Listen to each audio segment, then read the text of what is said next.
This is the Tapped In Podcast, the podcast for beverage distributors that want to empower their sales team to drive business results.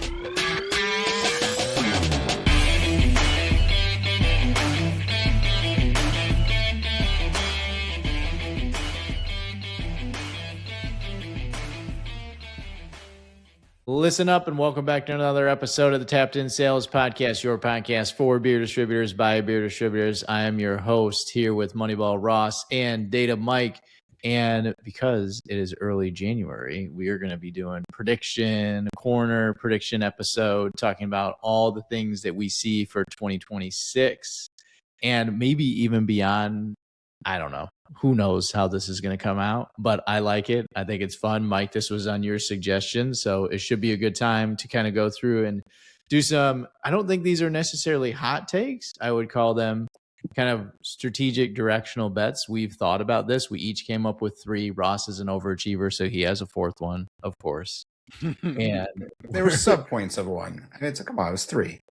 You did good. I'm trying to praise you that you did good, and that we're looking at signals and things that we meet with clients about on a regular basis and talk with industry members on a regular basis and trying to think through what we see for 2026 as an industry and where we see our clients going and where we see just the overall trends of maybe even some economic stuff that, as Ross likes to say, you might not care about economics, but economics certainly cares about you. So, Ross, we wanted to kick it off with you on kind of a macro and economic backdrop. What are a couple of your predictions that kind of kick us off, man? Yeah, I mean, I think you framed it well. Like we're downstream of the consumer in our industry. So what happens in the macro economy and economics impacts us. And I would argue that the most important person in the country is not Trump. It is Jay Powell or whoever his successor is going to be, right? I mean, the sad thing is an unelected person is the most important person. So I think my read on it is there's a couple things happening. One is we've got a lot of deflationary pressure, specifically coming from AI and the AI build out. What I mean by that is there is a lot of investment happening into productivity boosting activities, right? So AI, generally speaking, is very deflationary. It might be the most deflationary thing we've seen in our lifetimes, even more so than the dot-com era, just because the sheer amount of productivity potential there, whether it be humanoids or whether it be just the LLMs. And we haven't fully seen that story. And the other piece is there's a lot of build out happening. A lot of the Mag 7 companies, hyperscalers. Facebook, Google, Apple, Amazon, that crew. They're investing heavily in infrastructure, which they've never done before, right? So it's always been software, hyperscale. Now they're actually having to invest huge amounts of capital into physical plants and data centers. So you've got an economy where there's parts of the economy that are probably in recession. And a lot of those parts of the economy are our core beer drinker. And then we've got other parts of the economy, like, I mean, when I say core parts, I mean like service, manufacturing, logistics, those sort of things. Those things, truck drivers, that might be in a recession.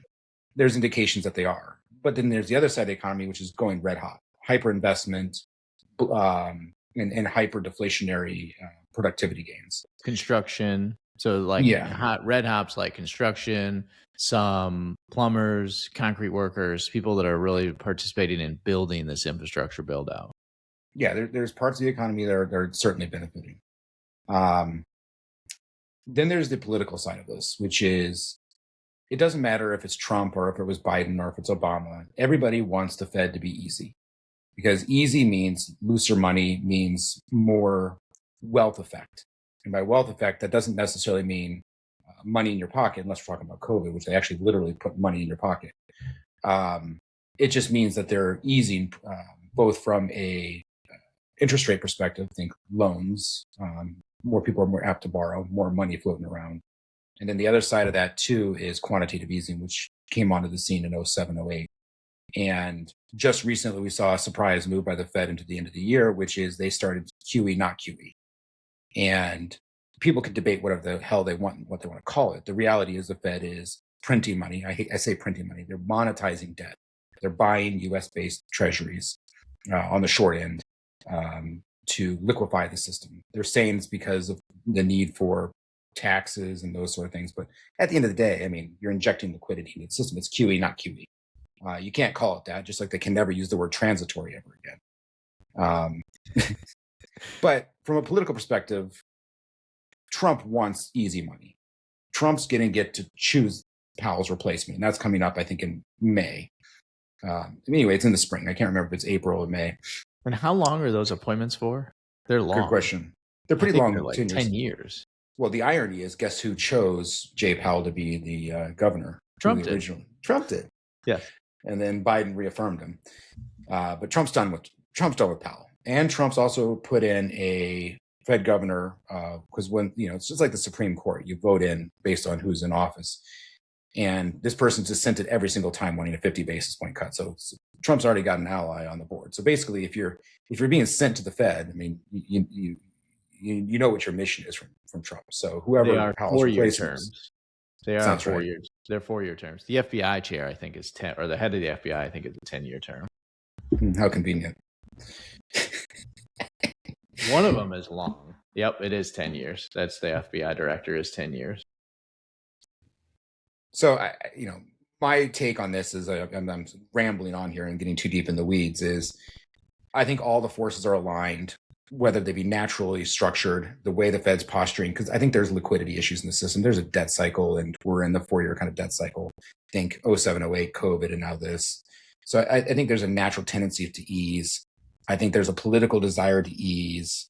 I think that the macroeconomic backdrop is unprecedented from a productivity deflationary pressure gain, which needs offsetting inflation to offset the amount of debt that we have. We have a debt-based monetary system. So I think all these forces align that we're going to see easing. And what that really means is we're probably going to see either real inflation, which I don't think will be the case. I think it's going to be asset inflation. So we'll see houses start to move up. We'll see the stocks continue to rip. What a lot of people in economics would call a melt up. It's just the values are increasing, but the underlying value of the assets isn't, right? So we're melting upwards in terms of the valuation of assets. So that's going to be stocks. It's going to be real estate. It's going to be anything that's, fixed supply asset. Think gold, think silver, think, other fixed assets. You could probably throw Bitcoin in the mix there, even though it's not performing terribly well at the moment. So what that'll probably end up feeling is to have a wealth feeling effect, but it'll be more skewed to the upper incomes, as it generally does. I mean, it's going to widen the wealth gap, which is an unfortunate consequence of this monetary system. But as the wealthy start to feel more wealthy, I think it's going to lead to more consumption of higher end alcohol. And I think that's where we bring it back to the point here. I think that we're not going to necessarily see a recovery in the lower end of the spectrum. Think our K-shaped economy conversation. So that beer drinker will still be under pressure. That alcohol consumer will still be under pressure. And the wealthier demographics will start to get wealthier. They'll feel wealthier. They'll probably not drink more alcohol, but they may choose to move up the value chain. So again, as we've talked endlessly about adapting to the consumer, here again, we're talking about targeting the purchasing power of the higher end consumer that has the propensity to spend more money. And it ties in very nicely with all the conversations we have around GP and targeting GP. If the economy's running hot, Ross, why wouldn't we see a further growth of volumetrics, though, too, or just the growth of the organization as a whole? Are you just balancing off the headwinds of general alcohol trends and people fighting against alcohol and not wanting to drink as much is just going to overcome the ease of monetary, or is it more about these upper well-to-do consumers are going to do better and the middle to lower class is going to do worse, and that's where the core volume drinker is, and that they're just going to continue to lighten up their consumption as constraints happen and all that other stuff? I don't have a good answer for that. I mean, do we think that wealth effect at the higher end is going to drive more overall consumption? I don't think so. I think there's a general negative trend to consumption overall. Mm-hmm. That doesn't mean as distributors, we're going to make less money. I mean, if we target and cater to the higher end and what they're looking for, I think we could end up growing from a profit perspective while still declining on a volumetric basis. And then we've had all the conversations about moving into different realms, whether it be NA or functional energy and all those things. There, I think are still opportunities. But I have a hard time seeing the trend on alcohol. I mean, if you feel richer, it doesn't mean you want to drink more. I don't think that, if we're in COVID and you're locked in your house, shit, yeah, we're going to drink more. But I mean, if your stock portfolio increased by 25%, you're like, hey, wife, let's go out and drink more alcohol. No, I mean, you might take more vacations. You may drink more on premise. But again, that's moving value proposition up the trend, which only benefits the high end. So I do want to say that, if you're listening out there and you're thinking, well, you're an idiot, we're heading to recession. I mean, why is the Fed printing money? The devil's advocate perspective is, I'll give you that. I mean, I'm not Nostradamus. I don't know. But I have a feeling that if we start to see the economy start to slip in a meaningful way, like credit tightens and freezes, the Fed has enough ammunition now from 07, 08 and COVID that they have facilities in place that they can inject liquidity overnight with no oversight. So I think we saw that what's happened at the end of December. I don't think the Fed told us the whole story. I think that the plumbing is clogging up, and their answer is to inject liquidity. So I like, my counter argument to that is I'm betting on the fact that the Fed will be ahead of the curve, which they never have been in history, but I think they have the tools to react very quickly if the plumbing of the credit system starts to freeze up. And the political climate will want them to react very quickly with midterms coming up. So there's a political element to this as well, too. You get a new Fed chair that is going to want to be advised or directed by President Trump to drive in one direction, to have a hot, growing economy. So then the Republicans can say, look, we don't have an affordability crisis. We don't have an affordability problem. All the things that the Dems are talking about, we have a growing economy. It's growing 3.2, 3.5, 4.2, whatever percent it's growing at the time. Like, this is a good thing. Look at all the work that we're doing. Look at all the unemployment statistics. Like, this is a good thing. The gap challenge is going to come up too, is what happens with real inflation? Do the cost of goods and services continue to climb? Because if those do get back on a growth trend in 4, 5, 6% like they were in COVID, and the Fed is printing money, that will aid the Democrats' version of affordability crisis or affordability challenge, because every dollar we're putting into an employee's pocket has less and less buying power, and less buying power breeds into that affordability crisis or affordability conversation that the Dems want to have right now. Yeah, who is it? It was Herbert Walker that said it's the economy stupid, or was it Clinton? I can't remember. Who knows? I don't remember. But the point is, if you run a correlation between the performance of the economy into an election, whoever is the incumbent benefits if the economy's hot, the incumbent gets clobbered if the economy's soft. Every politician knows this, to your point, but I mean, there's a huge incentive politically. But I think the Fed's not stupid. I think the Fed knows if they print money and give it to normal people, there's going to be CPI inflation. Yes. Mm-hmm. But if you drop interest rates, print money into the banking system, it's going to show up in housing, stocks, and things that it doesn't show in the CPI. So they'll be able to say, hey, look, there's low inflation. Oh, by the way, it's twice as expensive to buy a house, but don't worry about that. That's not part of CPI. We're not tracking that. Housing's not important. I mean, it's an asset. It's not. So, Mikey, moving on to your piece of the puzzle too, following up on that, deep economics kind of conversation, you had some predictions around regulation and some structural shifts inside of the market. Walk us through what you're seeing as well in 2026. Yeah, I think new legislation arrives in 2026. That's going to keep the THC or Delta 9 beverages at retail without the cap that we're facing in 2027. So was it 1 milligram? I think. Really? That arrives in 27. But I feel like that was the wake up call the industry really needed. That cap coming in, because we need something that's going to replace the loophole in the Farm Bill, right? I mean, it's clear it's just not working. It's broken. And lawmakers really don't like loopholes, right? Especially ones that allow intoxicating beverages in, no regulation. So I think that this was the wake up call that we really needed as an industry to really get some framework in order for regulation around THC and Delta 9. Whether it will be completed in 26, I'm not going to make that my prediction, but my prediction is it's going to be well underway this year. And we've seen, because of that loophole, we saw the demand. right? We see that there is a demand for this type of product out there in the market. We just need some better framework. Are you So, betting on a kick the can down the curb then, rather than a full, like, did they go forward with the ban? Are you betting on they're going to kick the Just delay it. can down the curb, or are they going to do something else?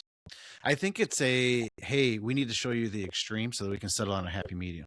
Hmm. Right? Because right now it's the wild, wild west. We've talked about that, where you can walk in and find 20s and 50s and shit, even hundreds, as Ross and I learned in Vegas, milligram cans out there, where it's like, all right, hey, you know what? Boom, we're going to smack it down to 1 milligram, which we all know will just kill the industry. It would kill it. And then it's going to force everybody into the black market again, which nobody wants, including lawmakers, right? We don't want to force out of regulation. We need more regulation.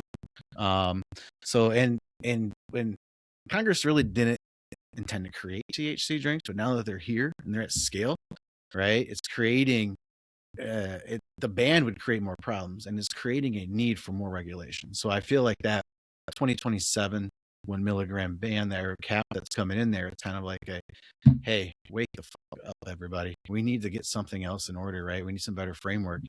So that's my prediction. Whether it is all the way through, I don't really think so, but I think it's going to have a great start, and I think the framework is going to be laid. And because of that, the 2027 1 milligram cap will either be delayed or there'll be new legislation overriding that. Love it. So is it more of a prediction, or is it a wishful? I mean, because I hope you're right. I mean, Yeah, it's I think wishful, Ross but and I both think you're wrong. What's that? haven't really. What'd you say, bud? I think Ross and I both think this is going to wind up and be a sad prediction. I hope you're right. I really I do too. I can't see this category disappearing. And a 1 milligram cap would make this category disappear, right? And force it all back into the black market. Or just force it out of business. It's like, I think the Delta 9 stuff just gets forced out of business more than likely in one way, shape, or form. The only thing that under its current framework, the only way it would even hit the shelves is in a dispensary. And if it was manufactured as a true THC product, would be the only way this framework federally would basically make it happen. And most of that means you can't cross ship either, or you have no loophole to manufacture in Minnesota and ship to 7 other states, because you can't, for the most part, transship that stuff. Yeah. Maybe this is like we talked, I think it was last week's episode when we talked about maybe this is the opening can of worms for just straight THC infused beverages. It's definitely a rallying cry. It's definitely a rallying cry for the industry to get their shit together and to pick a lane and to have somebody step up and say, hey, this is what we got to do to make this happen.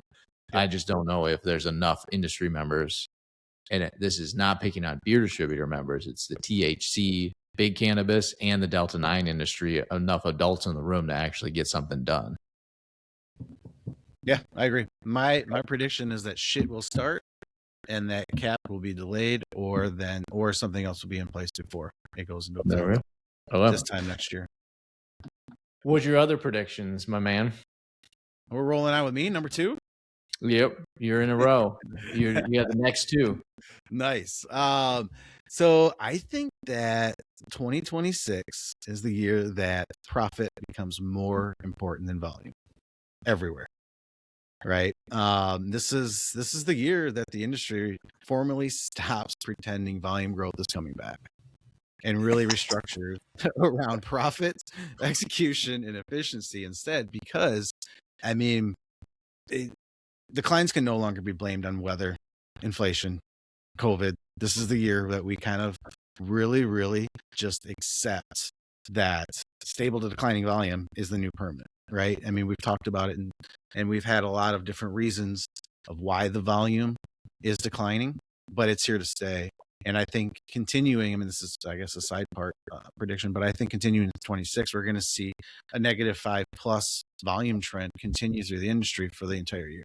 I really just feel that we're going to stay on course. There's really no leading indicator saying we're going to get off that course. So with that being said, I think we're going to really see a lot of people shift the narrative over to we need to focus on profits. And that's not a plug for VXP. That is a total wake up call to pushing volume versus focusing on total profits for the company. and just finding a way to like win. You still have to find a way to win, play the ball where it lies, and you have to find a way to win. That's the argument at the end of the day. I think with finding those ways to win, right, we're going to see distributors really take a second look at discounting. Did we just grow volume? Did we give margin away? Right? Where is this volume? What is the extra volume from discounting? What is it really doing to our bottom line? We're going to see a lot of that. We're going to see a lot of SKU rationalization. We're going to see a lot of distributors really being picky and choosy on the SKUs that they actually pick up and decide to carry based on margin. To where the old saying of pushing volume for volume's sake, I think is out the window. And I think that everybody this year is really going to be keeping a close eye on margin and gross profit, and not just those volume numbers and losing money, losing margin, losing gross profit just to hit volume KPIs and volume targets. It's just not sustainable, and it's not going to work this year after the last few years of decline. So you realize this is a New Year's predictions episode, right? Not a Santa wish list episode. Right? I do feel that is that was Ross, you're pissing in my Cheerios here, man. No, amen, man. I love what you're saying. No, I think that's a strong prediction because I see a lot of people come around, and that's just from this last year with volume doing what it has been, right? Where our job is to open up a lot of people's eyes to where you can have a 5% decline in volume and a flat to a positive 5% gross profit line, right? And I think by this year, especially with more declining volumes, more people are going to be pushed into that. And that's a different way of thinking. And that's a different way, as we know, different way of running your business, whether it be discounting, whether it be SKUs, whether it be what are we focused on? What are we doing with that display space? Yeah. And I think as the last 24 months have gone, it's been progressively, and maybe because, Bud is such a great at what he does, and so is George, but it seems it's easier to have that conversation around moving the view towards GP.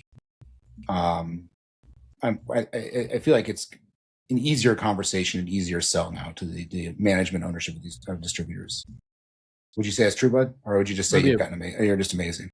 No, I do. The people are waking up to the challenge that we have to do things differently. Like they've gone through a couple different cycles of different headwinds in the industry, and basically with the same programmatic planning of going to market, and we need to do things differently. Other things that people are talking about too is like new workforce, new you, right? And that you've got to address the new challenges in the workforce, where what was making somebody tick 10 years ago is just different now. And if you're still running that program from 5 or 10 years ago that feels old, tired, maybe to that seasoned veteran, boomer mindset, there's a lot more Gen Zs, there's a lot more millennials, definitely a lot more millennials in the sales team, and that boomer mindset of a plan might not fit the same vibe as well. So those are things that are all happening, when we talk to clients one-on-one, and also when we're talking to, people that are pondering making these changes too as well.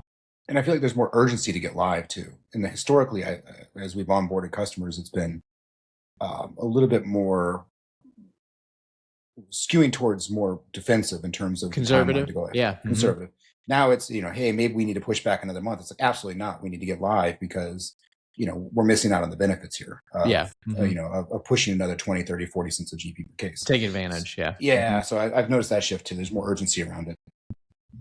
And Mikey, what's your last prediction, my man? This one's a good one. Well, before we move on to the last one, that last one will be kind of hard to rate if the prediction came true or not. So we'll just mark that one down as good. Right. Well, let's see if we can. What would be the benchmark for that?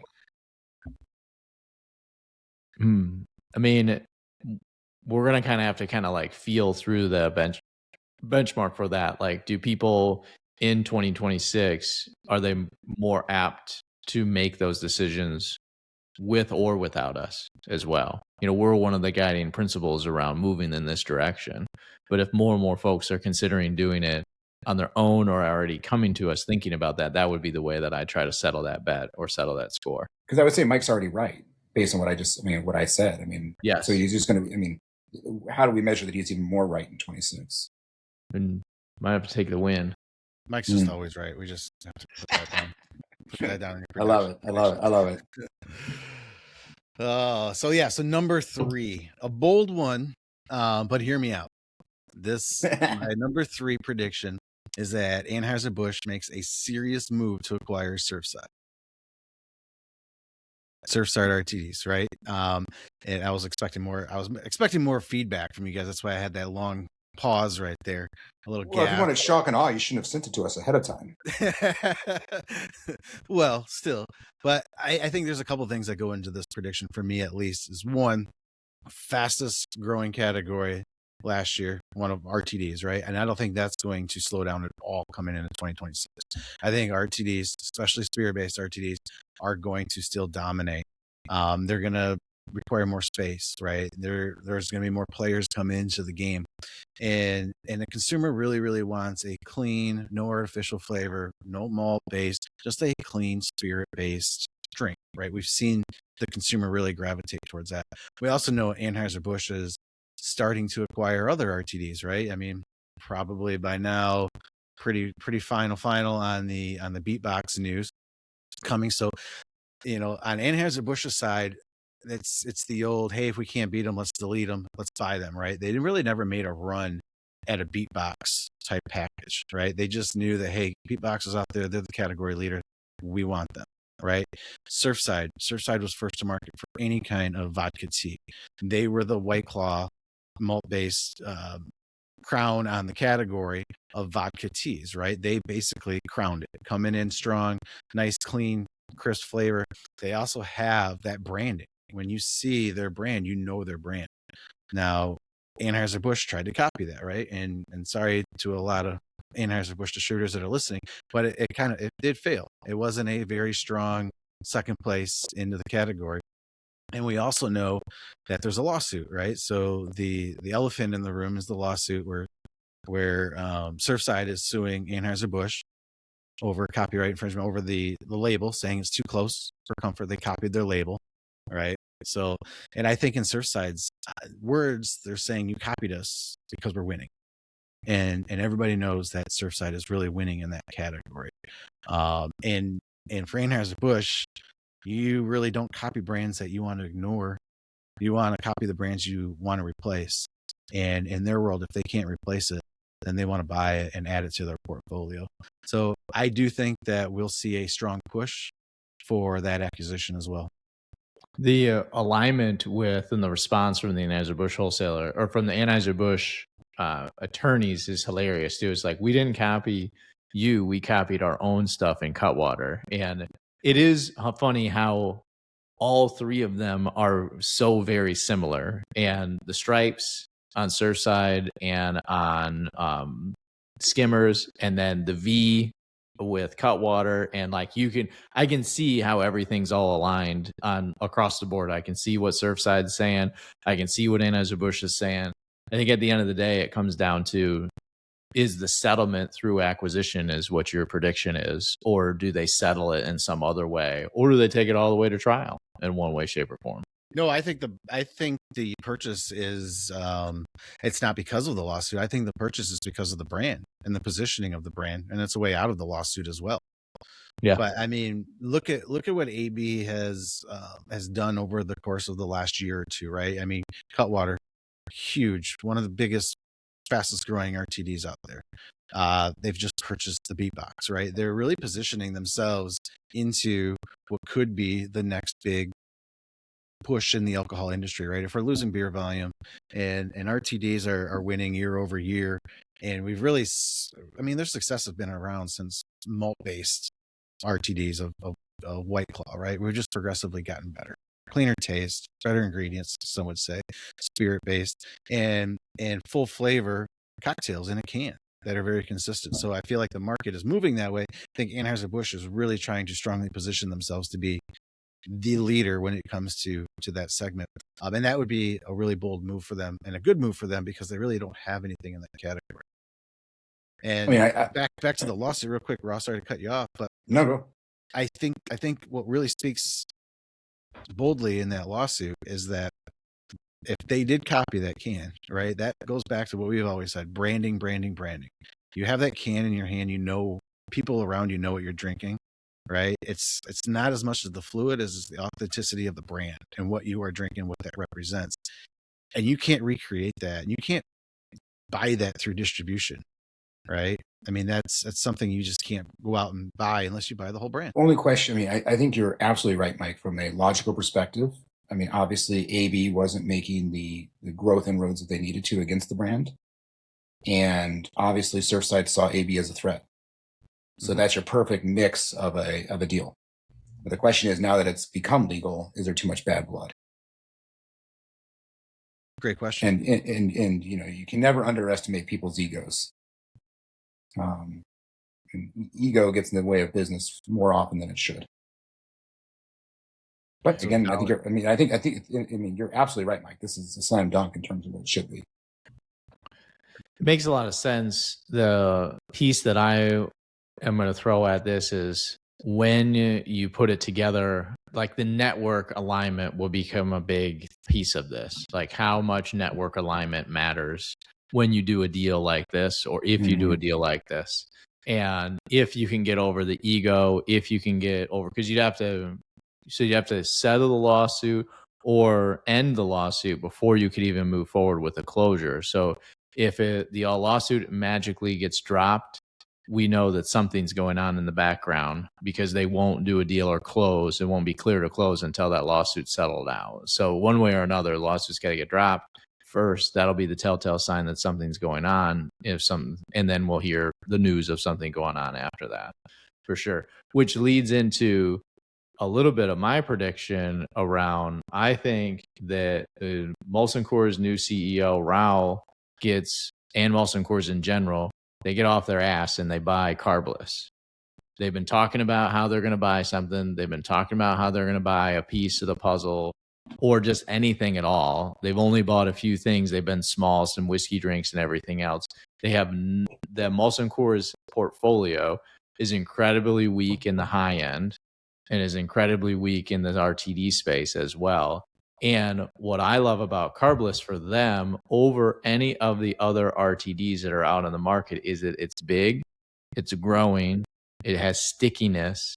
For the most part, in the states that I know about, it's somewhat aligned to the Molson Coors network, but that's at the end of the day, that's not that big a deal because it's only in 20 states.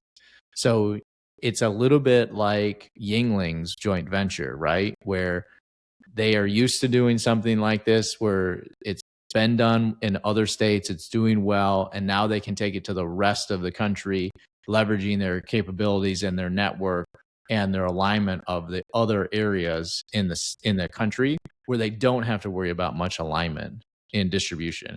And if you think about carbless overlap versus Anheuser-Busch, they have neutral, they have Cutwater. Both of those are doing fine. Cutwater specifically is doing incredibly well. I mean, Cutwater might be one of Anheuser-Busch's best purchases ever out of all the deals they've ever done. That might be the number one deal if you look back on paper after Modelo when they bought that. That would be number one, way far and above when they bought the Modelo brands, way back when. But the second deal has to be Cutwater in my mind right now. So Molson Coors gets off their ass, buys carbless specifically. That would be my prediction. I think there's a sense of urgency around doing something like this too. I think this is a serious program or serious platform that's going to get done sooner rather than later. I wouldn't be surprised if it gets done in the first half. I could make that prediction too. Yeah, I don't really think AB is interested in carbless. I think you're right. I mean, if it goes anywhere, it's definitely going to be MC.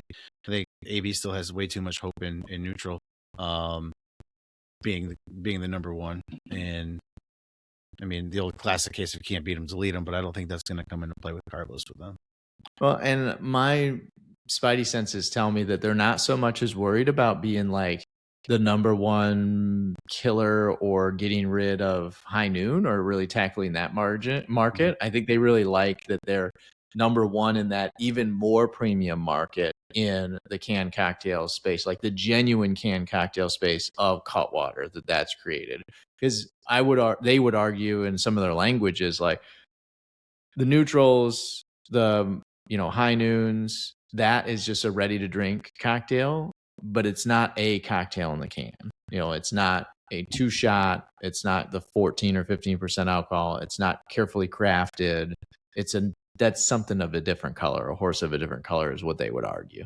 And I think they like being the leader in that and having basically no competition. Nobody has come up and really stepped into that place in any way, shape, or form. And I thought more people would. That would have been a prediction. But I don't think that anybody's going to in 2026. I don't know if anybody knows how to, frankly. Because if they did, I think we'd see it by now. Mm-hmm. And I think one reason Carbless is doing so well too. I mean, they absolutely dominated the on-premise market right out of the gate, and I think that's what really, really built their momentum and their traction through on-premise. They were very dominant with distribution. They asked 80, 90, almost 100% distribution from a lot of distributors right out of the gate. They wanted to be that on-premise RTD. They wanted to beat, High Noon on-premise before High Noon could really, I guess, establish. I mean, they're still through the liquor channel in most states, right? High Noon, still in old distributors, not so much in beer distributors, in a lot of states. So I think they wanted to be that first vodka soda off a beer truck in the on-premise. My other prediction, Ross, kind of steals a little bit from you in your philosophy that the NA world, NA beer specifically, is potentially reaching its peak power. I think that NA beer in 2026 consolidates around a few big winners. Dietary guidelines come out for the U.S. as well. They redo these dietary guidelines every 5 or 6 years or so. Those have been a big standing thing around what is it going to say about alcohol. My gut tells me that the alcohol ratios stand, that they don't really adjust them, that resets the clock around how good or bad alcohol is for you for at least the foreseeable future, and that allows the category to kind of consolidate around a few winners. And we start having a little bit different conversation around how good or how bad alcohol is for you, and that will cut some of the dogs and some of the losers that are at the bottom end of the rung, and the alcohol or the Athletics of the world, the Heineken Zeros, the Ultra Zeros, those handful of really big brands will consolidate their power at the top. I mean, obviously, I spoke about this a couple pods ago, but I think what people are discounting is we'll see the numbers in January. That's the Super Bowl of NA beer, and we may still see growth. But if growth decelerates, you may say, well, it's still growth. It's still more growth than we're seeing everywhere else. Yes, but you have to realize that there's a shit ton of investment into the category, right? So if it's not continuously compounding its growth, then there's going to be massive suffering underneath that. And I think you're right. So, meanwhile, I wouldn't be surprised if we see flat trends year over year or 5%. 5% will be a death too. Well, and I get a little bit of support for this prediction from the concept of that. Meanwhile, Cutwater, Beatbox, Voodoo, all these other things that are high alcohol. I mean, you even saw some stuff from Anheuser-Busch and Beer Business Daily, or one of or beer marketers like Hurricane, Bud Ice are growing. Like that, there's this high alcohol content trend that is still happening. We're spending all our time talking about NA beer, or a lot of people talking about NA beer, but that there's another echo chamber in the internet that doesn't listen to Huberman, that doesn't listen to the other people that are saying alcohol is bad for you, and are just like, I'm gonna have 14 or 15% drinks all day long. I don't care. They're not paying attention to that part of the internet in one way, shape, or form, and they could give two shits. So there's that piece of the puzzle that's still happening. That's not a prediction. It just supports my NA conversation around. And then Ross, in your predictions too, you were talking about, you wanted to touch on some supplier and craft suppliers specifically around what might be as an ongoing prediction trend for 2026 as well. Yeah, unfortunately, I think history doesn't rhyme or repeat, but it does rhyme. And we're looking at, overinvestment in the industry. Obviously, craft was super hot. There was a lot of investment. Interest rates have risen. I think there's a lot of people that are in trouble from a debt servicing perspective. And I think we're going to see more bodies float to the surface this year. And there's no buy. And the problem is there's no buyer, right? We have Tilray out there, MC, AB. So, one of the things I was going to say about MC was they kind of got burned on their craft acquisitions, whether it be Terrapin, Revolver, Hop Valley, that whole grouping. And I think they're going to be less reluctant just to chase what AB is doing.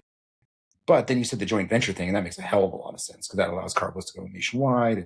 And they have theoretically they have the production capacity. All of a sudden, that makes a hell of a lot more sense. So I actually ended up saying nothing, but it does lead into the fact that there's no buyer. Like nobody's going to come nobody's coming to save you. There's nowhere you can just push the recipes into their capacity. There's just no appetite to buy it because there's no market, and everybody's in the same overcapacity, burdened with debt, where interest rates are rising. Now, obviously, I started this entire pod by saying interest rates are going to lower, but I don't think that's going to save anybody because interest rates lowering is not going to drive consumption. Every one of us has said that. So I think we're going to see a lot more regional and a lot more local craft breweries have struggle, if not die. I think we're going to see a lot more rogues. Rogue was exactly the canary in the coal mine, in my mind, of what we're about to see. And I think, I don't want to disparage. I mean, if you're protected and you've got a tasting room and a microbrewery and you never expanded beyond that, you're probably okay, right? Because you're part of the community. You probably rely heavily on your food and your experience and those sort of things. And we're probably going to see trends towards the on-premise improve. So I think that what I'm really concerned about is those super local and regional. Yeah. Yep. And I'm even a little worried about some of the majors. Some of the ones that expanded east, specifically into Asheville, I would be concerned about, without naming names. But there was a little bit of overcapacity, overinvestment that debt doesn't go away, that I'd be concerned about. But it's always been a game of debt service to growth, because breweries are capital intensive, as we talked about in other pods too. And as you grow, you need more capital. It's incredibly capital intensive, especially if you're going to produce all your own products. And that middle ground between, probably, what do you think, Ross, 10, 12,000 barrels? Because you're probably not doing a tap room only if you're at least that big. And upwards of like 60,000, you're like, that's the dead zone right now that you're worried about. Like, can you continue to keep your business moving and churning through your inventory and churning through your products and support the market the way you need to support the market to keep the beer flowing with all your sales and marketing investments and sales and marketing spend? Where if you're a restaurant, if you're a tap room that looks a lot more like a restaurant and a lot less like a manufacturing brewery, you're probably okay. Yeah. But your core opening and closing, like, this is the fear for a beer distributor, is that the news cycle picks up that the opening and close rate of breweries starts to look a lot more like restaurants. And then we get blamed for it from a regulatory side, when in reality, there's just more breweries that look a lot more like restaurants than they do like breweries. And they just are a completely different horse of a different color. And I think that my advice to any brewery at this point that's in that 10 to 50,000 barrel range is don't be on the wrong end of that SKU rationalization conversation that Mike was talking about, right? You need to be ahead of that. And this is not the time to be piggy about your margins. This is the time to lean into the margins and make sure that you're not on the chopping block. Okay. Because if you survive this round of culling, there's a better market for you. So you need to be thinking about surviving it, because on the other side is a brighter day, because there'll be less competitors. We're oversaturated. There's a great case study out there around this, like, culling that can happen in industries. In Caterpillar in like the late 70s, early 80s, when there was a global slowdown. Caterpillar, the manufacturer of big industrial equipment, protected their whole distribution tier. So there's a lot of like third-party independent equipment distributors across the world that sell these hyper specialized distribution major equipment and for construction and everything. I think dump trucks, all this. You guys know what Caterpillar is. The listeners might not, but you guys do. And Caterpillar managed their margins to keep their dealers in business, where other manufacturers squeezed the margins on the distributors and had a smaller distribution network out on the back end of that. What happened when the economy got good in 1985 and beyond is that Caterpillar had this gigantic network of distributors that were healthy and were ready to serve the market and were more local than any of their competitors. So that supplier took advantage of that and became the caterpillar of the business that we know and love today as a big manufacturing heavy equipment company. But if you had not survived the coal the way that they did, and they chose to do it through the distributor, so a little bit different example, but if they had not survived the coal, what would that have looked like differently for them? So there might be a good parallel there for you to, if you're listening, to kind of research and read up on too. And I think there's advice here for distributors too, which is, the power shifts. Like, for example, in the real estate market, it shifts between buyers and sellers all the time, right? If the market's hot or cold, and the power has shifted to the distributor. So, distributors, you're in the power position. Do with that as information as you wish. You already know that. Use it responsibly to make sure that you're helping those key suppliers stay ahead of that coaling process. That are around after the fact. I also see that distributors are going to get serious about investing in their middle management, that at the end of the day, they're going to realize how important this middle tier of managers, so think ASMs, team leads, and that they're not just relief reps. They're not just, reset people. They're not just extra staff that's running around to cover people when they're sick or when they're gone on vacation, or just to go do tasks all day, be task rabbits for their team all day long, that they genuinely start to get serious about how those roles look, how they get paid, how valuable they are, and who they put in those roles from a coaching and leadership standpoint as well. I'm stealing a little bit from the conversation that Wes had with us last week, where, he's having those conversations with folks, and I loved it. I think that's a huge direction that the industry is going to go as a whole. And that if you're a middle manager out there, start talking to your leaders around how do you get more support? What does that look like? And when you talk about that, come with the ideas of what you could do with that additional support. How could you spend more time to grow the market and find more opportunities rather than just whining and looking for more support? So there's a strategic way to go about this, but you want to start to think about that as a team. And I know we've got some things that we've got planned, Mikey, that are going to help our clients invest in that middle management tier like they've never invested as well too. So if you're listening to your client, more to come very soon on an announcement on that front from us too. Do we want to do around the world on what we think AI is going to do in our industry this year? And our distributors this year? Yeah. What do we think of the impact, or what's know? Fire away, Ross. Well, I'm not going to say the obvious. I think we're still a year out from the humanoids making an impact or self-driving. I think this is just a year where the back of the office, I hate to say LLMs, they've progressed beyond that, but where AI has a more positive efficiency impact on our businesses in the distributor world. We'll gain some productivity and efficiency out of it this year, I think. It's less of a fun tool and more of an actual use. Mm-hmm. I think so. It's of a cute toy, maybe is a good way to say it. It's less of a toy and more of a tool. But I think in 2027, we'll start to see humanoid robots in the warehouse. I think we're going to see that happen. Really? I think so. And I think we'll see it, I think we're going to see that start to enter in 2027. Like for picking? For picking, yeah, I think so. Because I think what's going to happen is I think people like Amazon are going to lead the charge. Mm-hmm. And whether Tesla is involved in it or not. Tesla's definitely going to deploy their robots on the production line. So I think we're going to see it in heavy manual applications probably first, and that'll probably be in 2027. But that's not it. You think so? I don't know how close we are. You're closer to watching this than I am. So I do trust your viewpoints better than I have my own.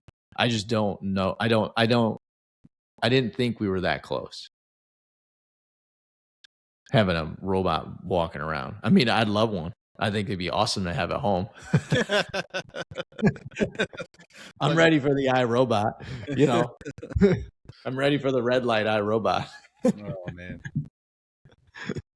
Would you buy one, Ross? Or Mike? No, I wouldn't. No? TBD. Ross can't decide. You wouldn't have one to go do your leaves, Mikey, and shovel your driveway? I have one. He's right over here. Yeah, his name's Anderson. Yeah, he's right here. How good of a robot is he, really? Great. He's really, we got what? probably 6 or 7 inches of no pun intended, 6-7 inches of snow last night, and yeah, him and his sister were already been out there and shoveled the driveway, and we're all clear. I would have killed Susie if we had to shovel the driveway together. She would have just been buried out there in the snow pile at the end of it. Not thrilled. She was not happy about it. Good manual labor is good for a kid, though. I can understand. I gave him the opportunity to use a snowblower, and he said he doesn't like it. So there's a shovel. Yeah, as long as you're not out there, Mike. I mean, the number one cause of death for like men is like heart attacks shoveling the driveway. So yeah, no, I messed myself up just before Christmas. But I told Bud about it. But we had been driving over we hadn't been, but we drove over the snow on the driveway a couple times. It only takes a couple times, and then a deep freeze, and then you have like that layer of ice. And I had a bunch of people coming over for Christmas saying you can't have that layer of ice on the driveway and people coming because that's how Aunt Bethany falls and breaks a hip. So we had a warm up for like 24 hours where it actually got above freezing. So I was like, here's my window. I'm going to scrape all that ice off. And I use like a flat metal shovel and get underneath it and pops it up, and then you just shovel it off. Then the next day I woke up and my back was just like locked up, which I have a bad back anyway. And 2 ruptured discs that I've been through therapy for, and it just brought it all back, and it still hurts to this day. So I'm not shoveling anymore. My days of shoveling are done. I'm too old. You know what we need, Mikey, is you need a winch and a what do they call them? They're the inner tubes for like you hang on the back of boats, and then you can just drag Aunt Bethany up from the street on the winch. Yeah, like it's right up the front door in the snow from the sled. Throw her in the sled and drag her up the front door. That's perfect. I do agree with your assessment on that AI will move from a toy to a tool across the industry. We already see it internally on our team and with some of the products that we've been launching. So it'll be fun to see how our clients use that in 2026 and beyond. Mm-hmm. Good stuff, boys. Well, if you like what we're doing, continue to listen and subscribe, share with a friend. You can hit us up with emails and questions to info@vxptech.com. That's info@vxptech.com. We will continue to be coming back with new episodes on a weekly basis. We got lots of good stuff planned for 2026 and even beyond as well. I hope people like the little news stuff that we're getting into more and more, where we're not always just talking about, subjects and education. It's also some news. So I think they are. The feedback I've been getting is good. So I love it. You guys rock. We will be back again next week. And cheers, everybody. Cheers.